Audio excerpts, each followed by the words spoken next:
Nyanche Jimbor Sordo Ningmi Chang, Zone Monum Jimbor Nabiata, Bakar Targam Santo Shirmardo, Stumba Tiji Chan Laki Sham Zara, the General Selling Jenkins, Jawar Tiji Shando Yelan, Jimmy Panzo Jala Soran, the Gorja Toban Power, Shinji Lo, Dance the past profound and wonderful Dharma is difficult to encounter in billions of aeons. I now see it, here receive and uphold it, vow to fathom that it has true meaning, to liberate all beings, thus generate the supreme bodhicitta.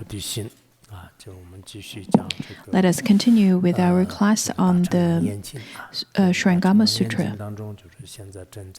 Currently, we are talking about the 25 disciples of the Buddha and their stories of attaining realization. By relying on different causes and conditions, they had attained realization. Previously, we had already covered the causes and conditions, including 5 roots, the 6 objects, and the 6 consciousness, and then the 7 great elements. You can call it as 4 great elements, 5 great elements, but over here it talks about the 7 great elements. That is fine as well. We have already completed the 5 roots, 6 objects, and 6 consciousness, and now within the 7 great elements, we've completed the water element, the fire element. Now, out of the 7, there's the earth, water, fire, wind, emptiness, and then consciousness, and as well as view. The great masters that we are talking about right now, in fact, they are the bodhisattvas, though they are referred to as great arhats, but in fact they are the ones that had already attained the bodhisattva's bhumis. In the 10 bhumis of the Mahayana bodhisattvas, we can see that's their level of realization. Now let's look at the disciples that attained realization through relying on the elements. Let's look at the 20th one out of 25. The 20th one's name is called the pure youth, the moonlight. So he is a pure youth. It is similar to how we would refer to Manjushri as a youth.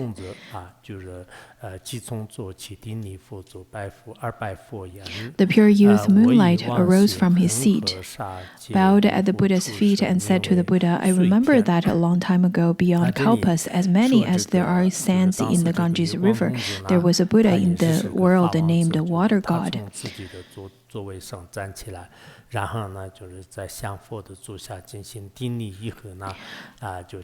The moonlight, the pure youth moonlight, after prostrated to the Buddha, then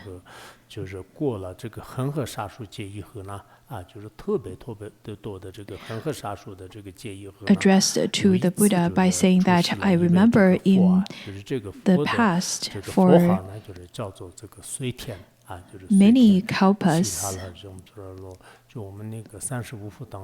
there was one particular Buddha during a kalpa, and this Buddha's name is Water God.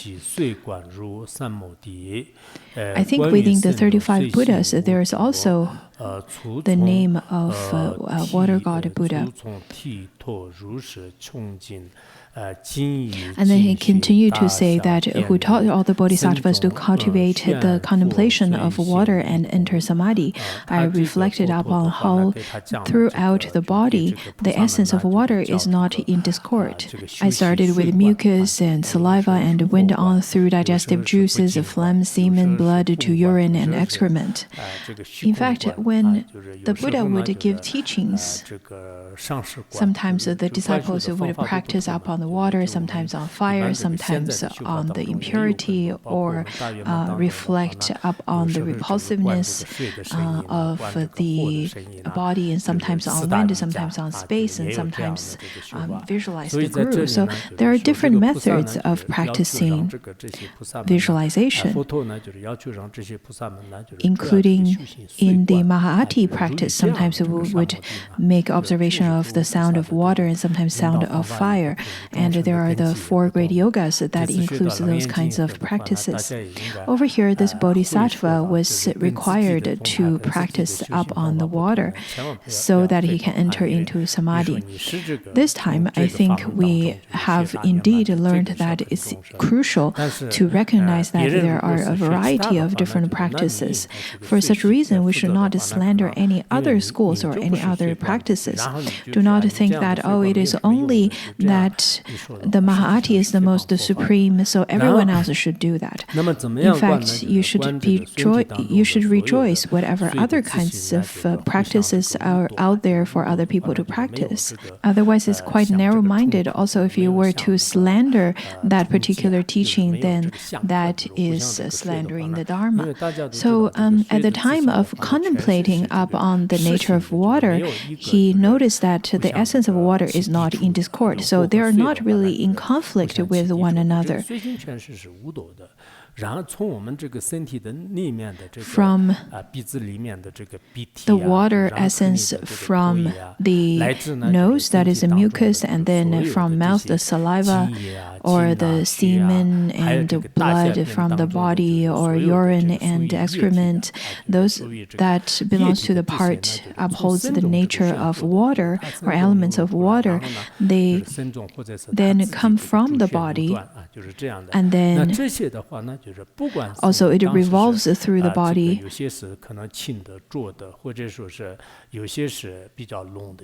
Some of those water elements may be more clear, some may be much more murky, and some thick, some thin.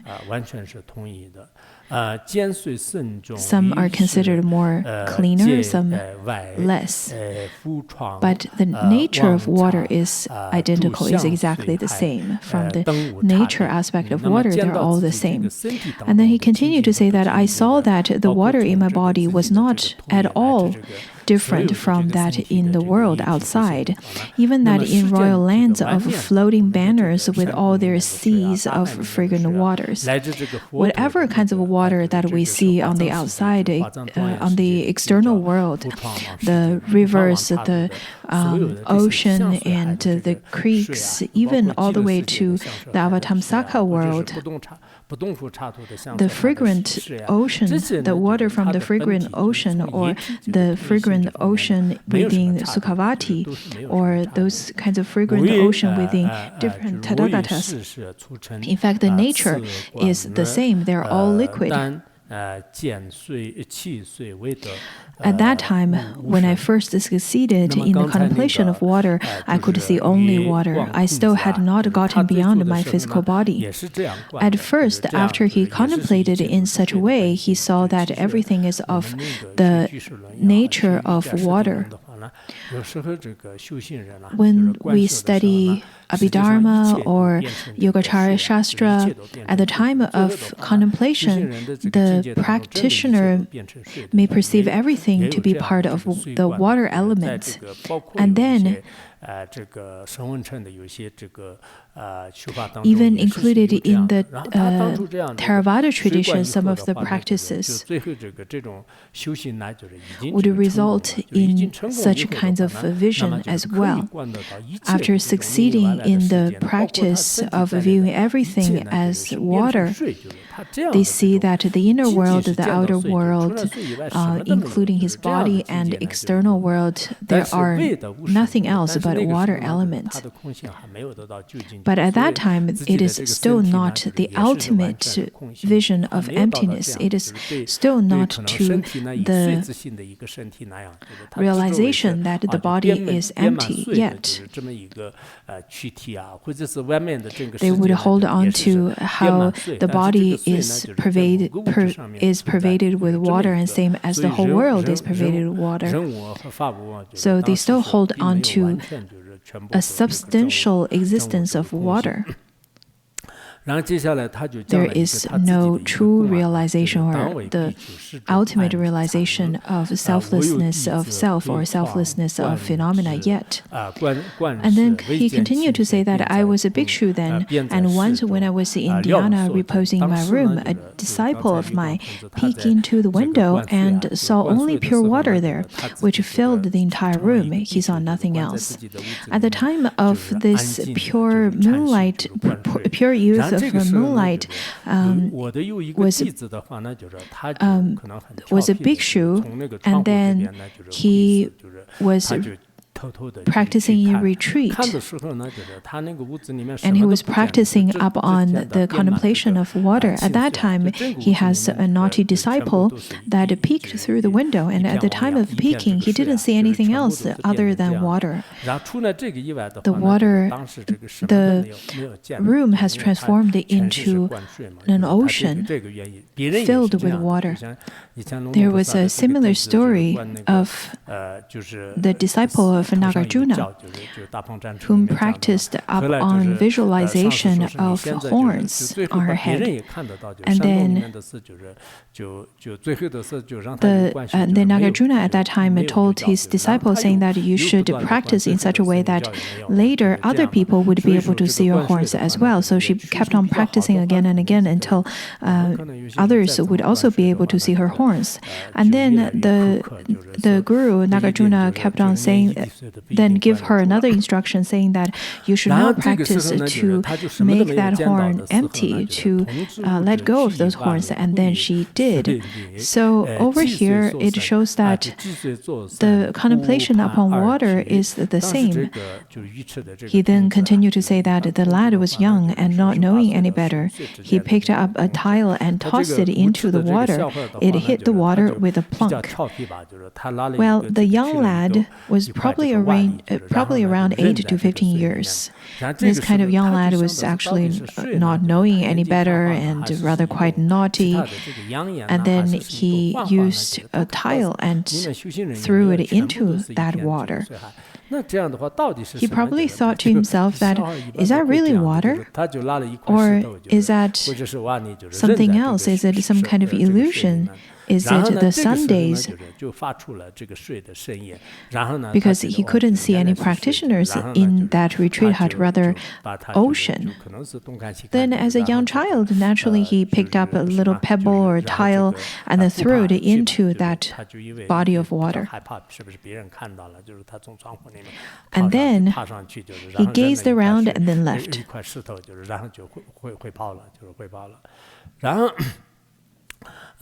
Maybe because he was afraid to be seen by the others, so he ran away. He continued to say that when I came out of the concentration, I was suddenly aware of a pain in my heart, and I felt like Shariputra must have felt like this when he met that cruel ghost. As we can see, some of those meditative experiences are indeed quite rare and extraordinary. Over here, he made the cross-reference to Shariputra when he encountered a cruel ghost during his meditation. According to Surangama Sutra, it says that Shariputra at Vulture Peak, at the time he entered into the Vajra Samadhi.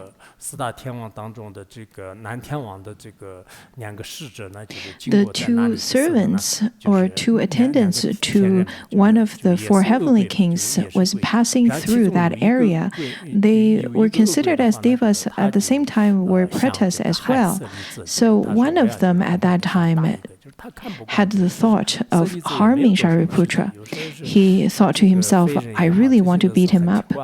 Sometimes those non-humans are really quite strange. It is really out of no reason he wanted to harm Shariputra because Shariputra didn't do anything harmful to him. But maybe it is part of the habitual tendencies carried down from his mind stream. So he was not very happy that Shariputra was engaging in samadhi, but he wanted to harm Shariputra. While Shariputra was in samadhi, this preta punched Shariputra's head with great force. But then Shariputra did not move at all. And then the other attendant said that if you're beating him up while he's in meditation, I'm not going to stay here with you. And then this preta asked, are you afraid of him? Are you afraid of Shariputra? And the other attendant said, yes, I do. And then he left before the other attendant left. After the other attendant left, the ground opened up, and then this attendant that punched Shariputra's head fell into hell realm directly. And then when Shariputra came out of his samadhi, he felt this headache and he had no idea what happened. So he went to the Buddha, and the Buddha told him it was because of a punch from this preta ghost.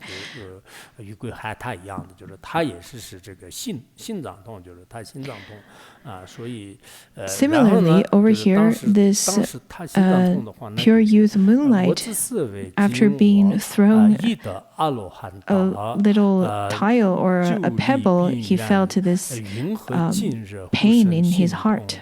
And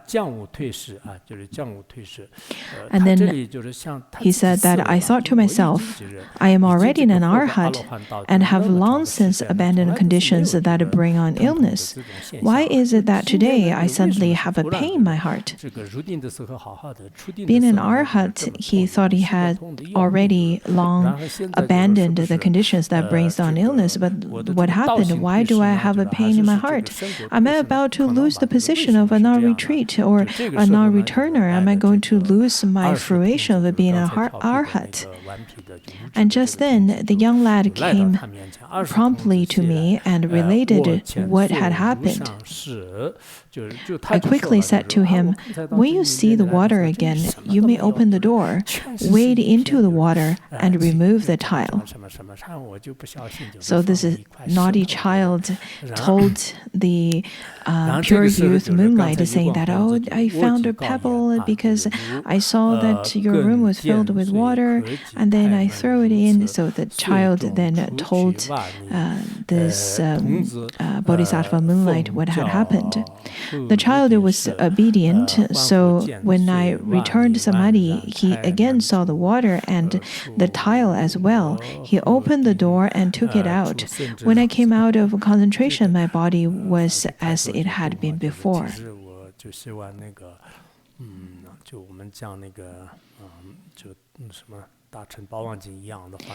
In fact, I prefer the way that I give teachings on the Sutra of the Baskets display, because if I were to read the ancient Chinese translation, it is a bit slower. It takes me more time.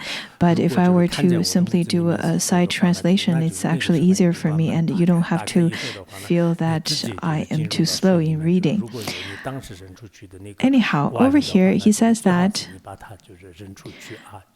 the pure youth moonlight says that, well, if next time you were to see me to transform me into water again, or you see me as water again, then you better open the door and come in, and then take the tile away.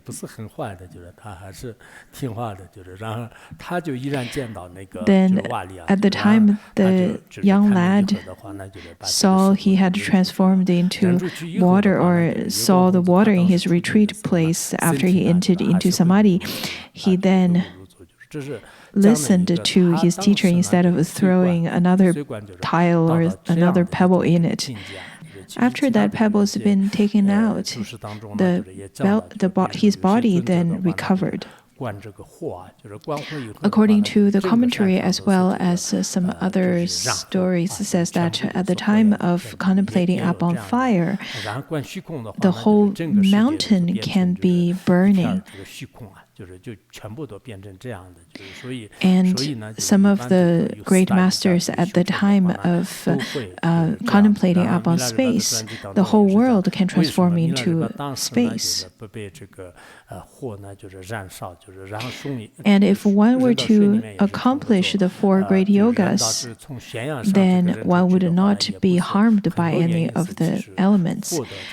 For example, Milarepa's biography states that Milarepa does not get harmed by the burning of fire, nor the flood of water, nor to throw him down from the cliff. The reason is because he had accomplished the 4 great yogas and he had attained a great freedom. To continue, he said that he encountered limitless Buddhas and cultivated in this way until the coming of the Thus Come One, king of masterful penetrations of mountains and seas. Then I finally had no body. My nature and seas of fragrant water throughout the 10 directions were identical with the true emptiness without any duality or differences. It is only he encountered this particular Buddha, the Buddha, king of masterful penetration of mountains and seas, he finally attained no body. This particular Tathagata is quite marvelous. He can transform what was existent to not existent and vice versa, also big into small and from infinite to one and one to infinite as well. The pure youth Moonlight continued to say that then I finally had no body. My nature and the seas of fragrant water through the 10 directions were identical to the true emptiness without any duality or differences. In fact, at that time, he finally obtained the nature of water is of emptiness. It is of no duality and no differences. At that time, he attained realization through the nature of water.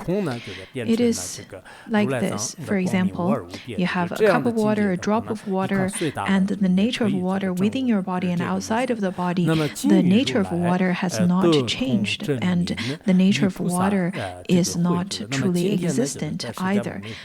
When we look at a drop of water, for example, emptiness is form and form is emptiness. If you can make such observation, and with such a powerful observation, the nature of water is not existent either.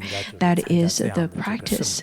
So the water would transform into water and water to emptiness, and then emptiness it becomes the non-duality of the luminosity and emptiness of the Tathagata-garbha, and that's the realization. And then he continued to say that now I am with the Thus Come One, and I'm known as a pure youth, and I have joined the assembly of bodhisattvas. If the Buddha were to ask me about perfect penetration, what the perfect penetration is, by means of the nature of water, I penetrated through the flow of a single flavor, and I obtained patience with the non-production of dharma and the perfection of bodhi. This is the foremost method. So he pointed out this is how I attained the perfect bodhi, and that is why the water element is the perfect penetration. So he has a deep feeling towards the element of water. I'm not sure if the bodhisattvas have the kind of feelings that mundane beings have. But I can say that Phuntsok Rinpoche has lots of feelings to the direct pointing out composed by Mipa Rinpoche. He used this lapis lazuli blue paper and transcribed and copied the pace instruction of Tractro with gold. And he kept it in his, and he kept it in front of him at all times. So sometimes we probably would think that the great masters have no grasping whatsoever, but in their manifestation to us, in fact, they do have lots of feelings and graspings and kindness, and they do miss their teacher, and they hold on to the Dharma teachings, and they they definitely have those feelings too. So I think many of you, if you were to attain realization in Larungar, you would not forget about Larungar. You would not forget about the water and mountain and the space, as well as the grass and shrubberies and trees. You would not forget about here at all. To me, whenever I even think of the name Larungar, I would feel very differently about, I would generate a different feeling. I would have a different feeling. And if there is no blessings, there would be no feeling to it. Similarly, if you have received some precious teachings from certain Khenpos and Khenmos, then wherever you go, wherever you are, you would constantly remember that person with gratitude. Or vice versa, you would probably feel that, oh, that person definitely didn't help me out and I really want to punch him or her. So we can see that the causes and conditions for each of the sentient beings can be very different. Anyhow, let's look at the 21st disciple that attained realization. The Dharma Prince, Vaidurya Light arose from his seat, bowed at the Buddha's feet, and said to the Buddha, I can still remember back through aeons as many as the sands in the Ganges River to the time of a Buddha named Limitless Sound, who instructed the bodhisattvas that fundamental enlightenment is wonderful and bright. After the Vaidurya Light, this Dharma Prince rose from his seat, he bowed at the Buddha's feet, and then said that he remembers that there was a Buddha whose name was Limitless Sound. Now, this sound has a lot to do with wind, the wind element.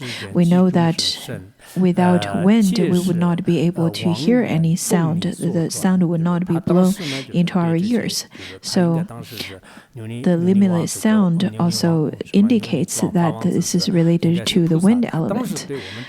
And then he continued to say that the Buddha then taught them to contemplate this world and all the beings in it as false conditions, propelled by the power of wind.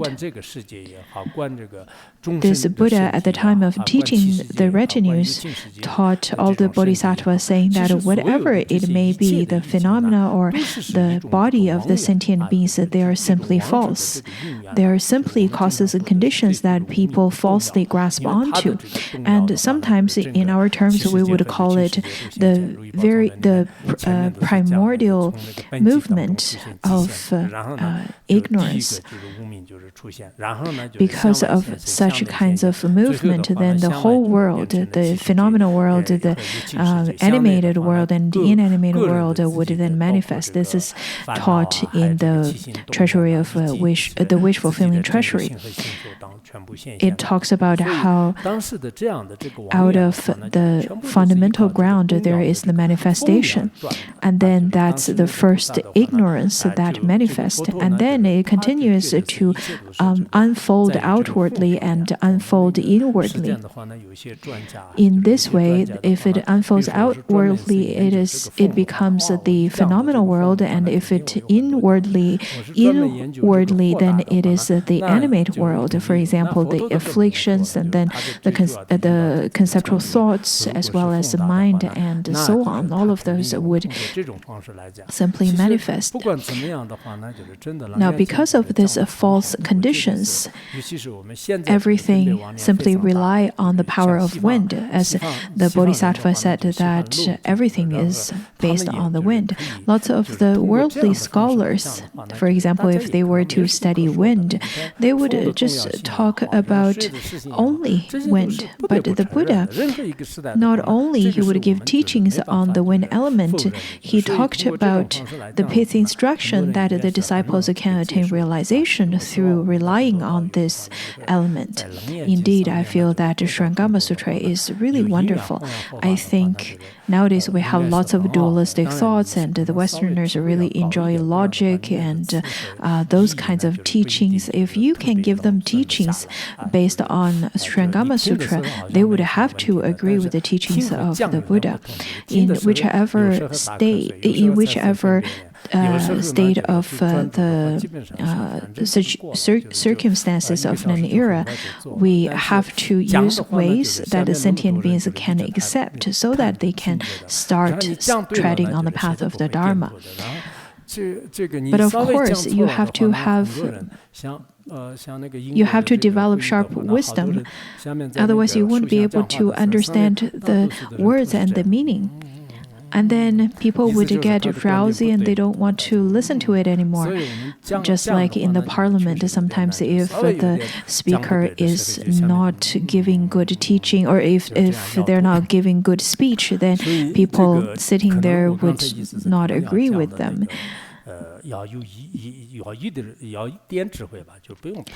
You do need wisdom, some wisdom.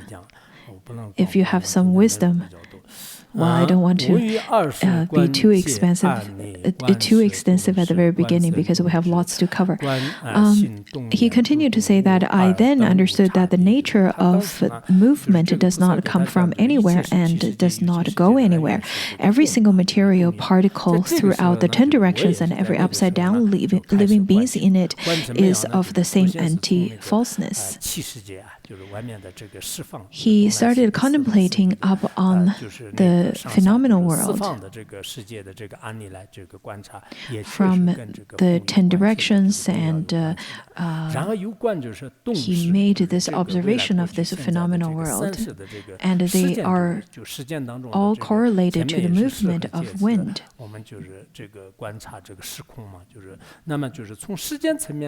And then in terms of time, they are also of movement. He then started looking back into his own body, the front, the back, the walking, the abiding, sitting, and laying down. Each and every movement of the body, let it be movement or in stillness, they are all related to wind. Including whenever it comes to our mind, each of the arising and abiding and change and cessation, the changes of the movements of mind has correlation to wind as well. At the time of making those observations, when it comes to the nature of all of such, they are no other than wind. Whatever kinds of movements there may be, there is nothing to be obtained. There is no entity and something substantial to be obtained. So they are of no other than movement. The phenomenal world, the animated and inanimated worlds, all the movements of the mind and thoughts, they are of emptiness. So he attained realization through the wind element, because it states that the movements doesn't have any entity. The movements of mind, body, and world, there is no entity to it, so they're of emptiness. And then he said that all kinds of movements in its nature doesn't have any going or coming. There is no place for it to go, and there is no place for it to come from. So the worlds of the 10 directions or the sentient beings that's deluded, they are in fact all false, all illusories. So when you truly make this observation and contemplation, there is nothing intrinsically existent. They are all in movement. The animating inanimate worlds are of movement, and same as us, same as our minds and body and speech and whatever it may be, they are in movements, and such movements in nature is false, and the nature is false, and they're not truly existent at all. And then he continued to say that, and so throughout the 3,000 great thousand worlds, the living beings in each of the worlds were like so many mosquitoes confined in a trap and drowning monotonously. Caught in those few square inches, their hum built to a maddening crescendo. Whatever sentient beings that there may be in the 3,000-fold worlds and 3,000 great thousand world, all the sentient beings are like hundreds of thousands of kinds of mosquitoes confined in a very small container. And they kept on fighting, kept on humming, kept on moving a lot.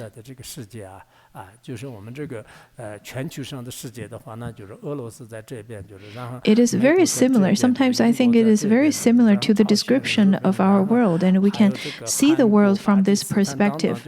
All the different worlds in the country, in our world, all the countries in our world, Russia's here, and the United States here, and United Kingdoms, and over there, and then there's North Korea and Japan and Korean and so on and so forth. All kinds of different mosquitoes kept on humming and having all kinds of arguments and fighting and having different conflicts, but they are of interdependence. They need to rely on one another, but most of the time they relate to one another with aggression, and the kinds of relation they have is of movement.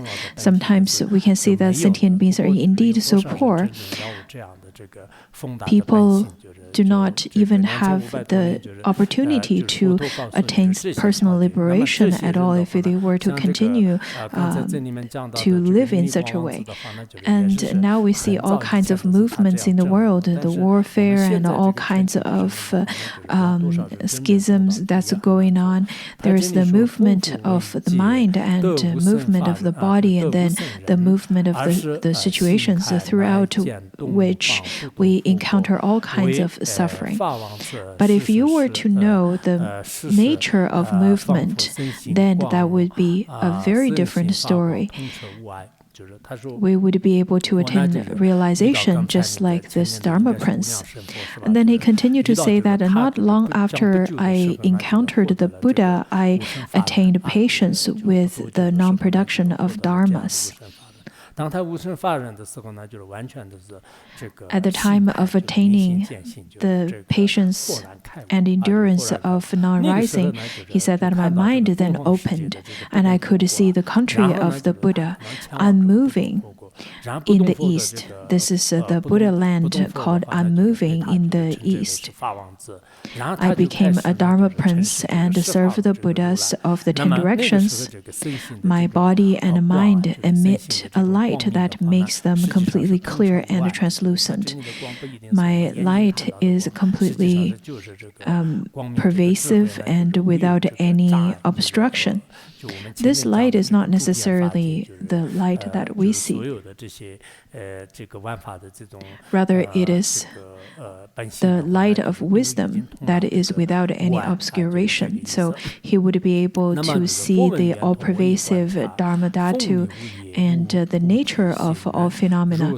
Once he had already penetrated the nature of all, then he would be able to emit that light of wisdom. That's what it meant here. And then the Buddha asked about perfect penetration. I contemplate the power of wind as lacking anything to rely on, and I awakened to the Bodhi-mind.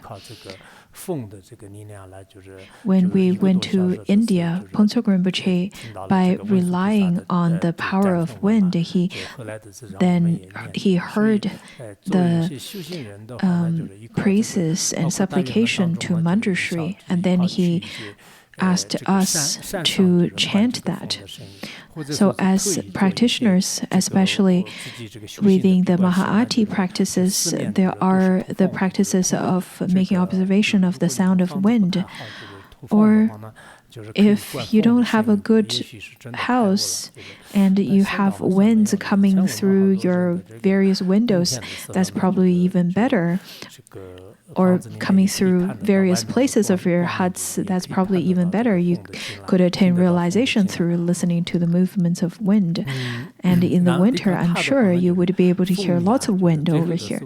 And then you can contemplate upon how there is no support and no entity, there's no coming, no going, and then you would be able to attain the true realization of bodhicitta and enter into the samadhi that is without movement. And then he said that I entered the samadhi and meshed with the single wonderful mind transmitted to all the Buddhas of the 10 directions. This is the foremost method. On one hand, I feel that indeed this sutra expounds in such a great detail about the 6 roots, 6 consciousness, 6 objects, and the 7 great elements. Each of those had been expounded in such great detail, and it talks about the nature and the function, as well as the logic behind each of them. And then there's the explanation of how each of the great disciples attained realization, and each of the disciples shared their experience, personal experience of enlightenment to us. For such reason, if you have a good practice and supplicate to the Guru and the 3 jewels, then the causes and conditions of practice is really everywhere. We relate to the 4 elements every day: water, fire, earth, and wind. And we use our ears, eyes, nose, tongue, and body every day, and we can perceive the objects accordingly, the objects of the ear, eye, nose, tongue, and so forth, so on and so forth. So the practice is really now. And whatever kinds of practitioner you are, the Vajrayana or the Zen, it is now that you should engage in practice, and it is now that you should come to realization. At the moment of now, all of the nature of phenomena can appear. The true nature of it can be realized.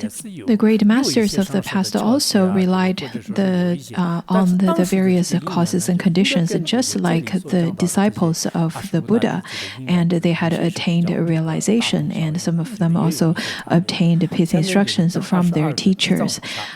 It is only that the causes and conditions sometimes would vary from the ones from the 25 disciples. Now let's look at the 22nd, the treasury of emptiness. Akshagarbha Bodhisattva arose from his seat, bowed to the Buddha's feet, and said to the Buddha, "The thus come one, and I attained boundless bodies at the place of the Buddha Samadhi light. At that time, I held in my hands 4 huge precious pearls."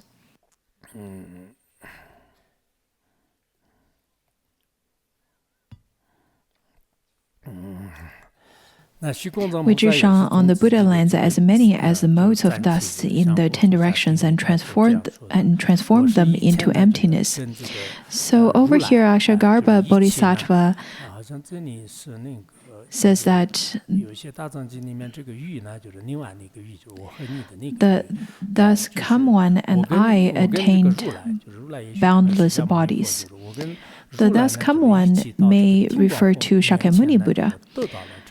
So both Shakyamuni Buddha and the treasury of emptiness Bodhisattva attained boundless bodies at the place of the Buddha Samadhi light. In other sutras, it says that treasury of emptiness Bodhisattva has the body that is emptiness, or that is space. The treasury of emptiness Bodhisattva attained the realization that the body is no other than emptiness, no other than space. It is boundless. So the boundless bodies is no other than space. That's his realization. Now we have boundaries to our bodies. We have a head and we have feet, and then that's the length of our body. And then we feel that there is inside and outside of our body, there are such boundaries. But the Bodhisattva treasure of empty space knows that emptiness is a body. At that time, he held 4 huge precious pearls, which shone on Buddha lands as many as the motes of dust in the 10 directions and transformed them into emptiness. The 4 great jewels or 4 precious pearls are implements because the 4 elements are empty, and then the 5th element is space. According to Master Jiao Gong, he said that it is of emptiness of self, emptiness of Dharma, emptiness of both, which is true emptiness. So he explained it as 4 emptiness. And then some states that emptiness is also a sign to show that it could illuminate the world of 10 directions, because it is accumulated or piled by motes of dust. Everything that has a form are in fact space or is in fact emptiness. And sometimes it is a sign to demonstrate that the 4 great elements are emptiness. This is the wisdom. So such kind of wisdom would illuminate the world, and the whole world would become empty. Last year we had studied this, especially when it comes to the part of attaining realization of emptiness. It would be the best to supplicate to Akshagarbha Bodhisattva. The Mahāti practitioners and the Mahāti lineage masters, I think they are very much related to Akshagarbha Bodhisattva, because they often would point to space to contemplate upon the space or look into space. Space is definitely really important to the Ati practitioners. And then there is the inner emptiness and outer emptiness. It is said that through our channels, and we would be able to contemplate upon the inner space, and within Mahāti there is also the sacred emptiness that is within our mind. It is the primordial awareness that is also called the emptiness. So there's the outer, inner, and sacred emptiness. There are lots of pith instructions given about that. He continued to say that in my mind there appeared a great perfect mirror which emitted from within 10 kinds of subtle, wonderful, precious light that poured out into the 10 directions to the farthest bounds of emptiness. Now, why 10? Some says that 10 refers to the 10 kinds of strength associated to the Buddha. And Akshagarbha Bodhisattva says that his mind appears to be or manifest to be the great mirror wisdom, which is the 8th consciousness that then transforms into the great mirror wisdom. And then the 10 kinds of strength, 10 kinds of wisdoms, light would shine forth, would emit, and then emit to the 10 directions of the farthest bounds of emptiness. All the royal lands of banners came into the mirror and passed into my body. There was no hindrance to this interaction, because my body was like emptiness. My body could enter with ease as many countries as there are fine motes of dust, and could do the Buddha's work on a wide scale, because it had become completely compliant to make offerings to the Buddhas and Bodhisattvas, as well as serving the sentient beings. Those are the Buddha's works. After the practice of the body being emptiness has been completely compliant, then the Buddha's works, which is like a dream and as an illusion, can be of great vastness, especially when it comes to benefiting sentient beings. And then he continued to say that I achieved this great spiritual power from contemplating in detail how the four elements lack anything to return to. With the great spiritual power and with the detailed observation, the four elements is no other than space. All of the dualistic thoughts, the production and extinction that's associated to the animated and inanimate world is of no other than space. It is of the same with the Buddhahood, and the purity aspect is no other than the pure land and space. The impurity aspect, such as the 5 aggregates, the 18 dhatus, and so on, are no other than space either. He then continued to say that once I realized this identity, I obtained patience with the non-production of dharmas. So Akshagarbha Bodhisattva, with his vast practice of space, his wisdom enters into space, and the space enters into himself as well. So his body and space is no other. When he made the observation of non-duality, this is how he attained realization. At times in Vajrayana practice, sometimes we would practice, for example, toga practice as well as staring into space, and take such space and emptiness as our body and our mind, and so on. All of these kinds of practice should be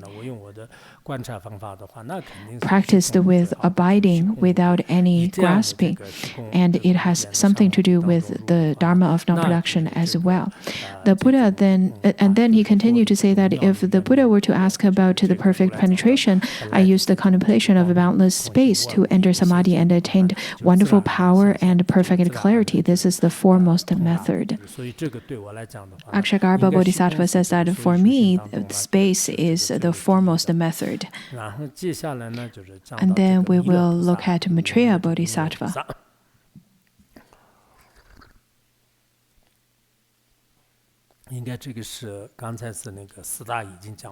Now we've finished the 5 elements.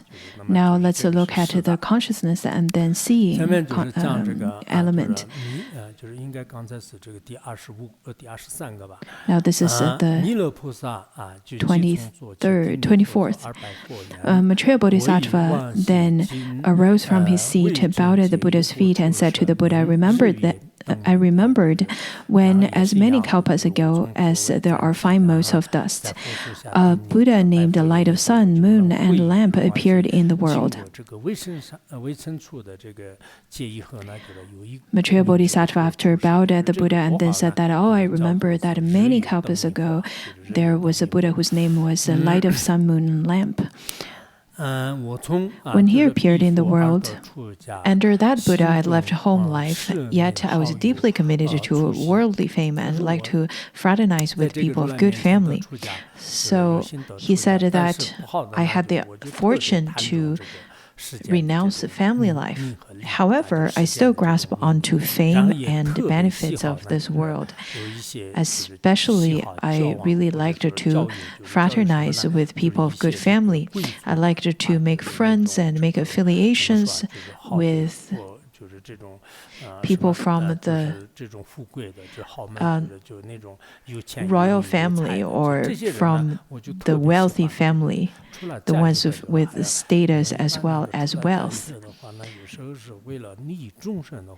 After we have already left a home life, after we have already took the monastic vow, unless it is to benefit sentient beings, sometimes we would affiliate ourselves with the ones that's wealthy and have status, but we should not seek for affiliation with people with status or wealth for our own benefits.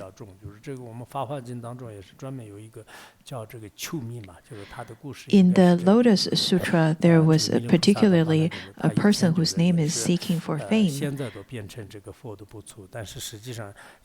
Look at Maitreya Bodhisattva. He now is the next Buddha to come. And we can see that when he was in the cult spousal stage, he was still seeking for wealth and fame. He still had such kind of mind and intention. He was that kind of person back then. And then he continued to say that, then the world-honored one taught me to cultivate a conscious-only concentration, and I entered that samadhi for many aeons. I have made use of that samadhi as I perform deeds for many Buddhas, as there are sands in the Ganges. The Buddha of Sun Moon Light Buddha, he taught me to let go of everything in this world, and everything is simply conscious only, and everything is made by mind. This teaching is very similar to mind-only school. According to many sutras, it says that everything is made by mind. So let go of all your graspings to fame and benefits and all of those chores. All you need to do is simply look at your own mind. That's it. So he entered into this samadhi, and for many aeons and for a long period of time, he abided in this samadhi. For such reason, he performed deeds for as many Buddhas as there are sands in the Ganges. My seeking for worldly name and fame ceased completely and never reoccurred. When we look at the Buddhas and Bodhisattvas' stories of attaining realization, we can see that it takes them a long period of time also to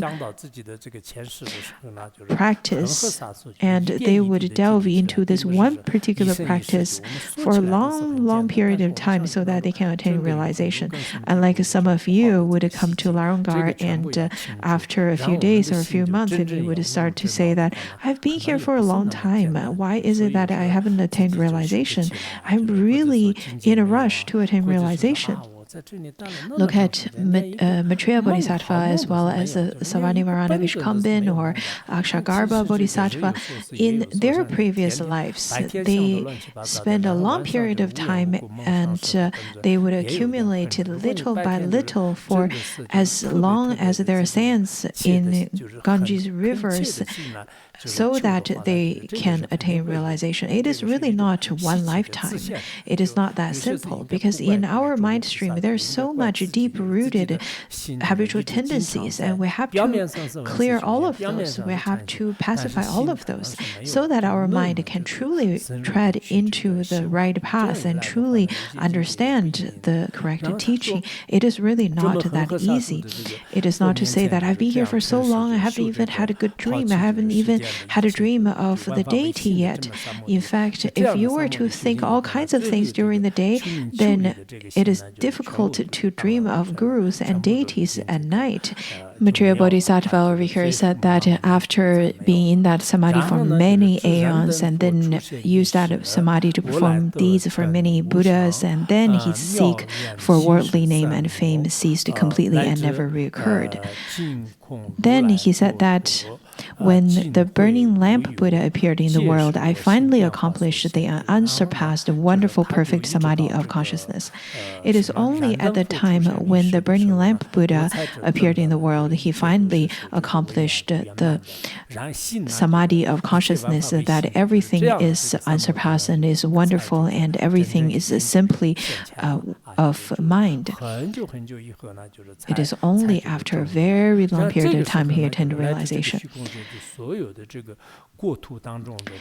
I went on until to the ends of emptiness, all the lands of the thus come one, whether pure or defiled, existent or non-existent, were transformations appearing from within my own mind. Everything within emptiness, everything within space, all lands of the thus come one, all the pure and defiled, all the noble ones as well as the mundane ones, in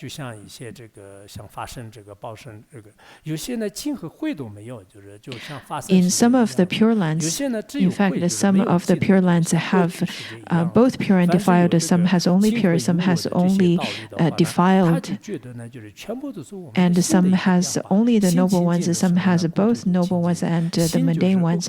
Whatever the case may be, he knows that they are simply manifestation, appearing from within his own mind. If the mind is pure, then the land is pure. If the mind is defiled, the land is defiled. If our world, in fact, all of our world that we perceive are no other than the reflection from our mind, of our mind. It is just like in a dream. If your health is not well, then your mind is not well. Sometimes if you dream, sometimes when you dream during illness, then your dreams are all quite chaotic and very diluted. And when your mind is pure, then your dream can be very pure too. And then he said that, world honored one, because I understand consciousness only thus. The nature of consciousness revealed limitless, thus come once. Now I have received the prediction that I will be the next to take the Buddha's place.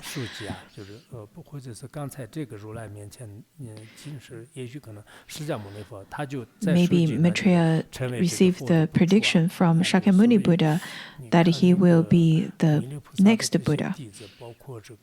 Look at the disciples of Maitreya, such as Sangha. He propagated the teaching of mind-only school, maybe for such reason, because all the way back till the Shakyamuni Buddha's time, and Maitreya Bodhisattva shared his enlightenment story. So we can see that the Yogacara Shastra, where expounds a lot of the mind-only school's teaching, or from that mind-only perspective, is very much correlated to how Maitreya Bodhisattva attained realization, and then his disciple being a Sangha, and then continue to propagate this teaching. And then he continued to say that the Buddha asked about a perfect penetration. I was intent upon the contemplation that the 10 directions come only from consciousness. When the conscious mind is perfect and bright, one enters the perfection of the real. One leaves behind reliance on others and attachment to incense, calculating, and attains the patience with non-production of dharmas. This is the foremost method. Over here, the perfection of the real is the perfect nature. And then in the 3 key terms within mind-only school is the perfect nature, imagined phenomena, and dependent phenomena. This is the first time we hear the term perfection of the real, or perfect nature. Now, to Maitreya Bodhisattva, the most important method of practice is mind, and the mind that creates everything. For such reason, Maitreya Bodhisattva, at the time of turning the Dharma wheel, when it's his turn to be a Buddha, then he would definitely give the teaching from the habitual tendency from the mind-only school. At the time when we studied ornaments of the middle way, Mipa Rinpoche also said that as a Mahayana practitioner, we have to study both mind-only school and middle way school, and we should study it together. This is probably one of the reasons. Now let's look at the 24th disciple, which relied on the seeing, or the view, to attain realization. In the sutra, it says, the Dharma Prince, great strength, together with 52 bodhisattvas of similar rank, arose from his seat. So together with his classmates, they all arose and then bowed at the Buddha's feet and said to the Buddha, I remember when, as many aeons ago, as there are sands in Ganges River, a Buddha called Limitless Light appeared in the world. He said he remembered that there was a Buddha whose name is Limitless Light.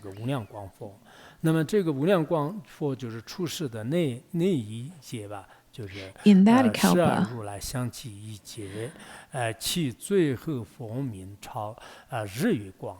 in that same aeon, there were 12 successive thus come once. The last was called Light Surpassing the Sun and Moon. That Buddha taught me the Buddha recitation samadhi. The last Buddha of that aeon, his name is Light Surpassing the Sun and Moon Buddha. According to some commentaries, some said that the Limitless Life Sutra includes 13 names of limitless light. And another name is light surpassing sun and moon Buddha. There are 11 names. That is why some said that there are 11 Buddha's names. There are 11 Buddhas. And some said that though the names are the same, the Buddhas are different. Then that is to say there are 12 Tathagatas at the time of Limitless Light Buddha. And the last Buddha is the light surpassing sun and moon. There are different ways of explaining it according to Master Jiaguan and other masters in their commentaries.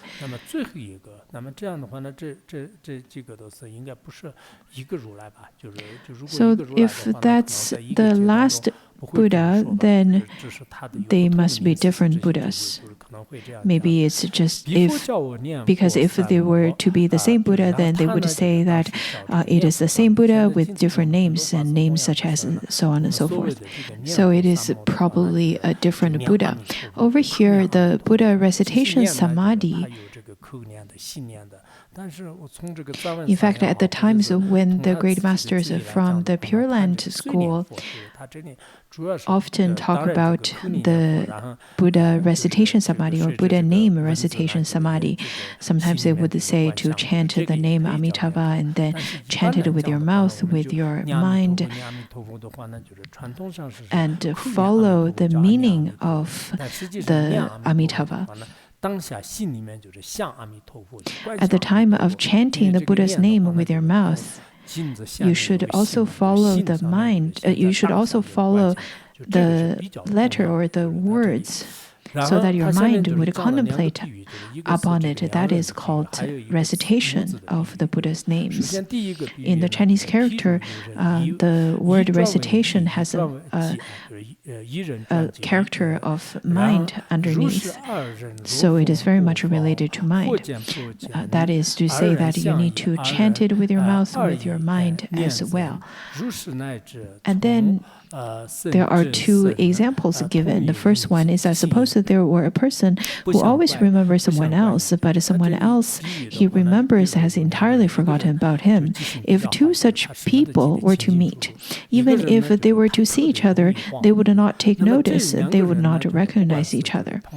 It is to say that two people, one has rather very good memory, but the other one very easy to forget entirely.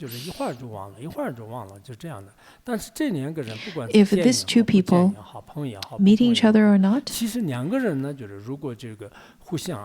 if both of them can try their best to remember each other, the one that has a good memory, try to remember the other one, and the one doesn't have a good memory, try harder to remember the other person.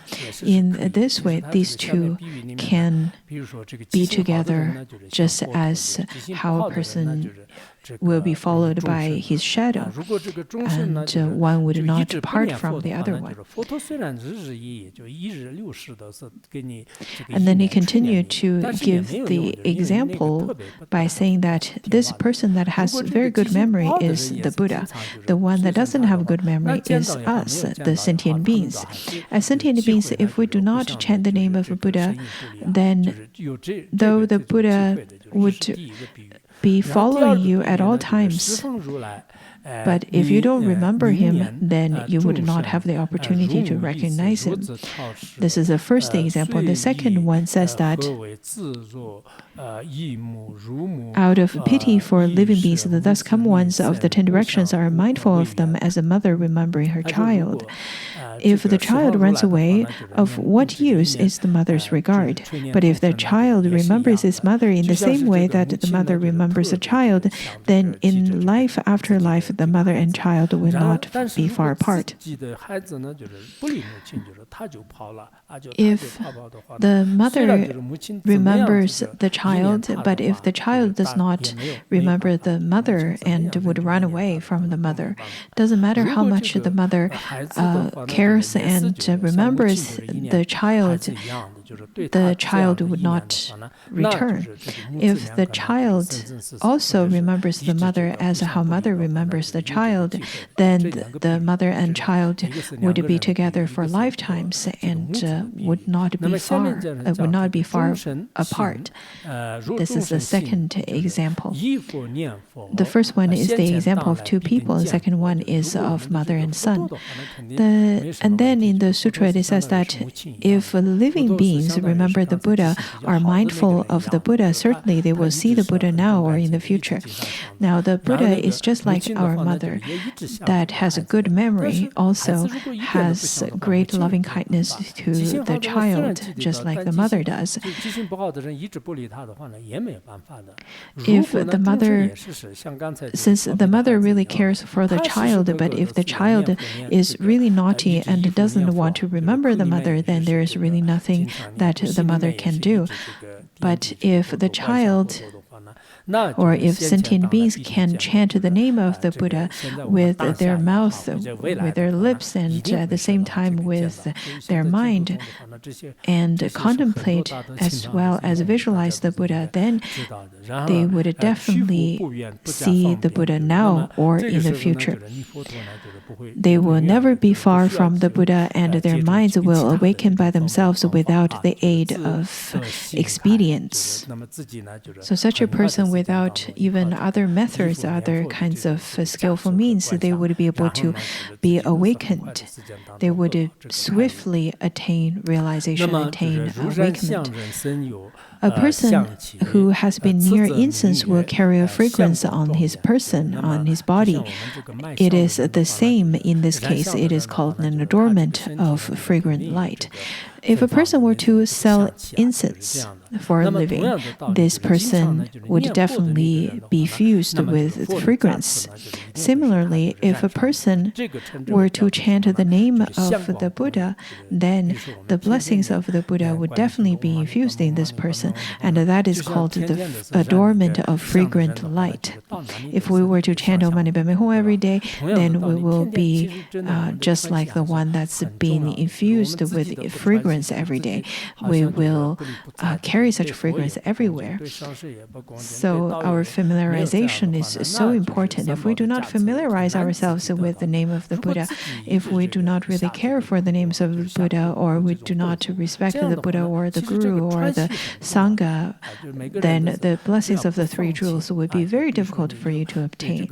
For such reason, it is essential for you to place diligence in familiarize yourself with this practice. I really feel that we have such a great connections to Avalokiteshvara and Manjushri and then Amitabha. Lots of the teachings that we've studied this year, lots of the teachings that we received this year are very much connected to all the three bodhisattvas. So if you were to die this year, you would be fortunate because you would, since you have already made connections to the great bodhisattvas. Even so, I don't think any of you would like to part from this world yet.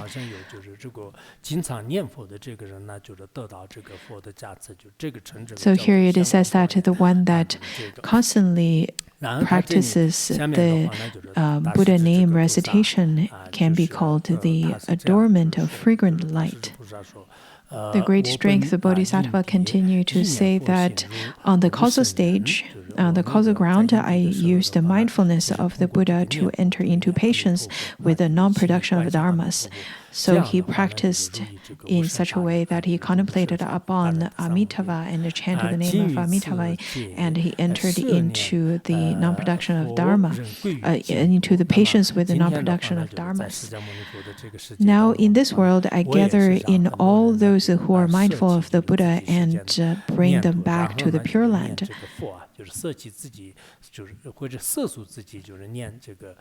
He's here to gather or tame or take those who also chant the name of the Buddha and bring them back to Pure Land. The Buddha asked me about perfect penetration. I would select none other than gathering the 6 organs through continuous pure mindfulness to obtain samadhi. If the Buddha were to ask me, I have really no other choice but to gather all the 6 organs through continuous pure mindfulness to obtain samadhi. This is the foremost method. Wholeheartedly, one-heartedly, with one gate to enter into the name of the Buddha. Lots of the great masters of Pure Lands have many great numbers of pith instructions. We should chant the name of the Buddha, and if we do so, we would definitely think of the Buddha as well. And then if we can keep chanting, our mind would also keep remembering the Buddha. This is the recitation of Buddha name, samadhi. This is the most important view. That's the most important because it leads us to rebirth in Pure Land. Now we have completed this volume.